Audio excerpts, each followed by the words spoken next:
అయినప్పుడు దామన్న నాకు పరిచయం. ఆ రోజు మొదలుకొని తను అమరత్వం పొందేంత వరకు తన యొక్క గొప్పతనాన్ని, తన వ్యక్తిత్వాన్ని నేను దగ్గర నుంచి చూసిన.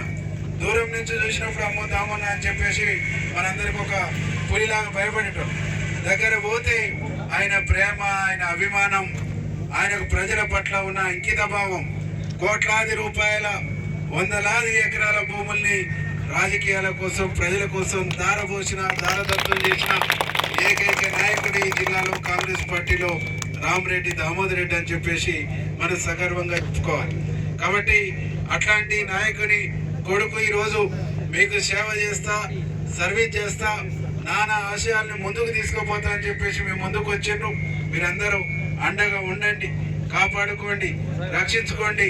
విజ్ఞానవంతుడు, చదువుకున్నవాడు, తెలియగలవాడు, మీకోసం నిలబడేటువంటి వాడు, కమిట్మెంట్ ఉన్నటువంటి వాడు, అవినీతి రహితంగా పరిపాలన అందించాలని కోరుకునేటువంటి వ్యక్తి.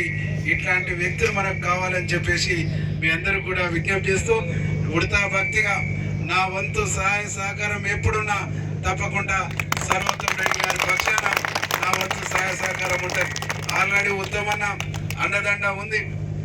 ఉత్తమన్న ముందు నడుపుతా ఉండు, ఉత్తమన్న నాయకత్వంలో ముందుకు సాగుతూ ఉండు.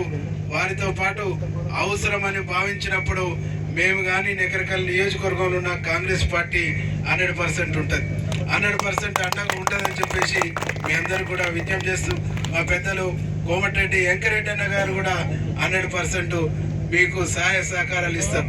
సర్వోత్తం బాగా పనిచేసుకుంటుండు, మంచిగా పనిచేసుకుంటుండు, చాలా మంచి అబ్బాయి అనేటువంటి ఒక అభిప్రాయం పెద్దలు వెంకరెడ్డి అన్నకు, అట్లాగే రాజగోపాల్ అన్నకు కూడా ఒక మంచి అభిప్రాయం సర్వోత్వం మీద ఉన్నది. కాబట్టి సర్వోత్వం గారిని మీరు ముందుకు తీసుకుపోండి.